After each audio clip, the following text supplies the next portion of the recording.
Can you imagine being a 23-year-old who has already conquered football? Can you imagine being a boy who has already won every major trophy imaginable? From Argentina Primera Division to the Copa Argentina, from the Premier League to the FA Cup, from the UEFA Super Cup to the UEFA Champions League, from the Copa Libertadores to the FIFA World Cup, he has won it all. From the streets of Argentina to becoming a world conqueror, all by the age of 23. Fascinating, isn't it? How did he do it? Well, let's find out. Here's the story of Julian Alvarez. Consider subscribing to our channel. It's free and helps us a ton. Thanks. Argentina has produced some prodigious talents over the years. Diego Maradona, Lionel Messi, Alfredo Di Stefano, Mario Kempes, Gabriel Batistuta, Sergio Aguero, etc. Julian Alvarez seems to be a product of the same conveyor belt of talents. He was born on January 31, 2000 in the small village of Calchin in Cordoba to Mariana and Gustavo Álvarez. He has two brothers, Rafael and Agustin. From a very young age, he showed his penchant and skills for football, and his parents knew where his destiny lay. At the age of 4, he enrolled in Futura Estelita school in his hometown. By the age of 7, his prodigious talent was already evident, and Club Atlético Calcin came calling. Hugo Rafael Varas, his trainer and guardian at Futura Estelita school, helped him in his every step navigate the world of football at a young age, for which he is grateful to this day. Each year, he gained the reputation of being one of the most prodigious talents in Argentina, and eventually, the word of his talents reached one of the biggest clubs in the world of football. Yes, soon, Real Madrid came calling. He left for Madrid with his parents, taking part in trials and meeting his heroes simultaneously. In Madrid, he played 5 games in the Peralanda tournament, scoring twice and winning the final against Betis. The then 11-year-old also got to play in an El Clasico, assisting once in a 1-0 win. However, to sign with Real Madrid, the whole family needed to move to Madrid. Not only that, Real Madrid's youth signing policy meant he couldn't sign with them till he was 13. This was a major disappointment to him, and it meant his dream of signing with Madrid did not come to fruition. He soon returned to Argentina. Upon returning, Álvarez continued with Calcin while also trying to move to other academies. For a brief spell, he stayed at Argentinos Juniors, an academy that produced players like Diego Maradona and Alexis McAllister. In late 2015, at the age of 15, he moved to River Plate and joined their academy. The youngster had a productive experience at the River Plate Academy in Flores de Riva during their stay in Buenos Aires. October 27, 2018 saw Álvarez make his senior debut for the club against Aldo Civi in a Superliga match. December 9, 2018 marked his first appearance in Copa Libertadores when he came off the bench against Boca Juniors in the second leg of the Copa Libertadores final in Santiago Bernabeu, which River Plate ended up winning, marking Álvarez's first major trophy in his career. Thus marked the beginning of a senior career only few could dream of, let alone achieve in their lifetime. March 17, 2019 saw Álvarez score his first professional goal, netting in a 3-0 win against Independiente. In December of the same year, he scored in a 3-0 win against Central Cordoba in the final of the Copa Argentina before the pandemic shut down the world. When football returned, Álvarez set the world on fire. In 2020, Álvarez scored 5 goals in the Copa Libertadores group stage. 2021 was the true breakout year as he scored 18 goals and assisted 6 more in 21 appearances for River Plate in the Primera División, top scoring in the league and helping River Plate win the Primera División.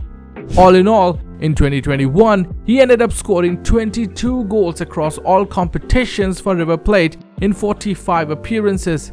His prolific goal scoring didn't go unnoticed. During this time, after impressing everyone at youth levels, he was called up to the Argentine senior national team on May 24, 2021 and made his senior debut against Chile on June 3, 2021 in a World Cup qualifier as he came off the bench in the 62nd minute to replace Ángel Di María. He also came off the bench in the Copa America group stage against Bolivia, his only appearance in the tournament that Argentina later went on to win. In all, he made 5 international appearances through 2021. But bigger and better things waited for the Argentine prodigy. As we know, 2022 was going to be a huge year for him. 2022 started for him with a bang.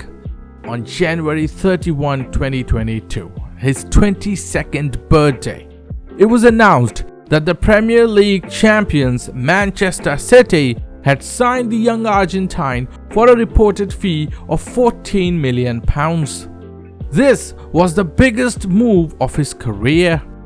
He was immediately loaned back to River Plate till July, and during this time, he continued showing why one of the biggest clubs had come calling for him. On May 24, 2022, he scored 6 goals in a single game against Alianza Lima in the Copa Libertadores, equaling the record of second most goals scored in a single game in club football. He also came off the bench in the 2022 Finalissima that Argentina won, beating Italy 3-0. That gave Argentina the second CONMEBOL UEFA Cup. However, signing with Manchester City wasn't a guarantee of success. Everybody knows that making the first 11 of Manchester City is very tough. On top of that, Manchester City went on and signed Erling Haaland in the summer, further making the path difficult for Julian Alvarez to Manchester City's first team now that they had one of the best strikers on their squad. Furthermore, Haaland hit the ground running, scoring at will. In fact, before the FIFA World Cup, Álvarez started only 7 of his 20 appearances across all competitions for Manchester City. Rarely was he able to play the full 90 minutes during this period. Despite that, he gave good performances in the time afforded to him.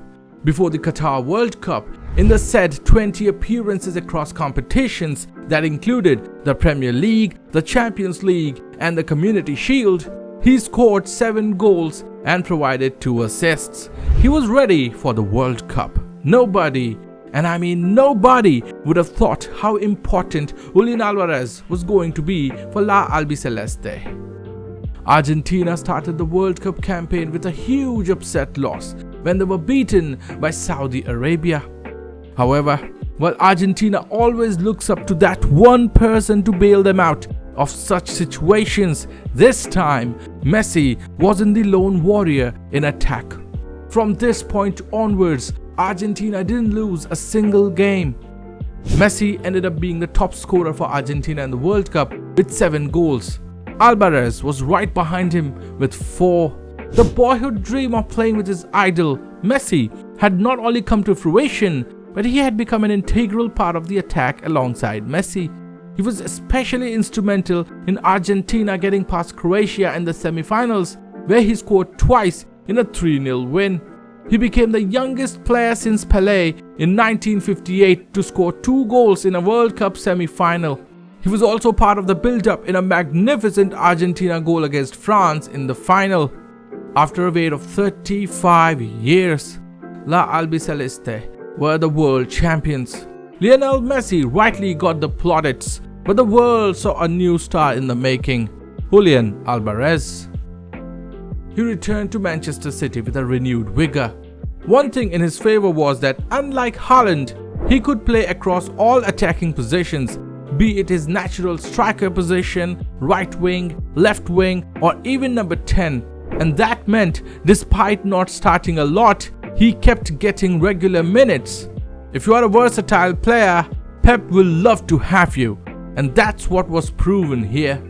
By the end of 2022-23 campaign, Álvarez had made 31 appearances in the Premier League alone, despite making only 13 starts, and ended up scoring 9 goals in the league. In all competitions, he made 49 appearances, scoring 17 goals and providing 5 assists. This included a goal off the bench against Real Madrid when Manchester City had demolished them in the second leg of the Champions League semi-final. Soon Julian Alvarez became part of history.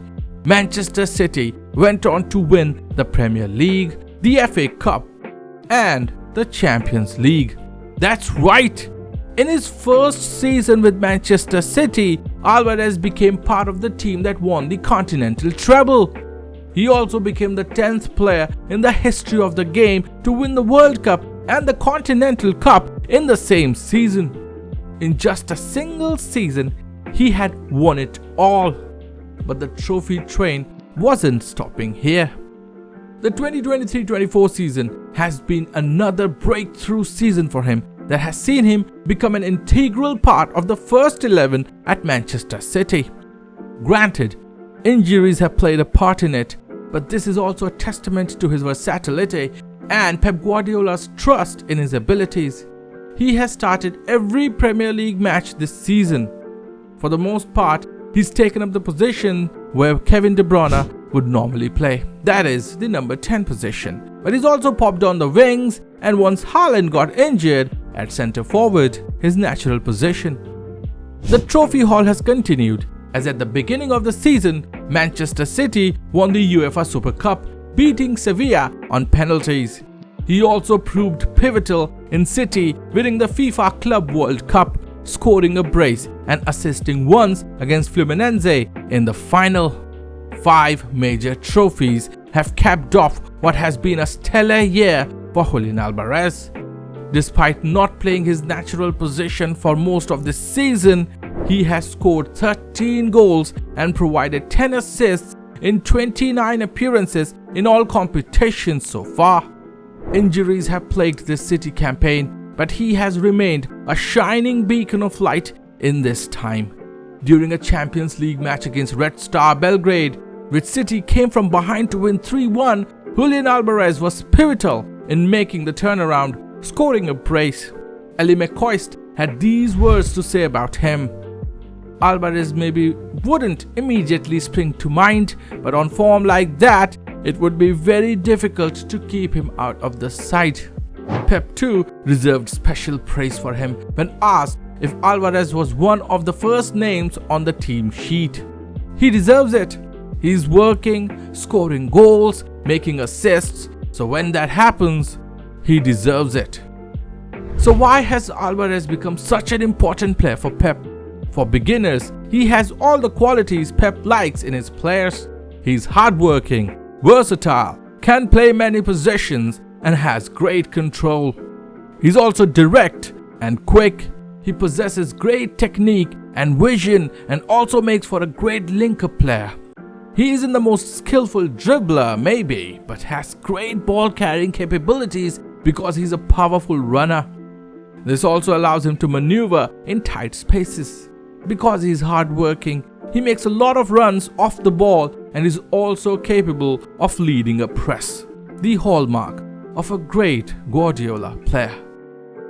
The story of Julian Alvarez is an inspiring one, from the small town of Calcín in Cordoba to the glitz and glamour of Manchester. It feels like his story is just beginning. Despite all the achievements, his humility remains. Piero Foglia, who ran Club Deportivo Italia in Cordoba, says the best thing about Julian Alvarez is his mentality. His childhood mentor, Rafael Varas, adds, he was always better than his teammates and the opponents, but not just in football terms. How he trained, his behavior, his humility, it was different. In his story, he says that Julian Alvarez gifted Varas a truck because he learned from his father that his car was too small to be able to do one of his jobs properly. Varas said, Julian made a great gesture in giving me the truck. I did not expect it, but knowing the person he is, I did not expect less. El Aranita, or Little Spider as his brothers called him, has grown up to become El Arana, the spider who's casting a web that the world can only admire. Thank you for watching. Like if you liked it, share if you find it worthy, and subscribe for more content like this. This is Salty Football.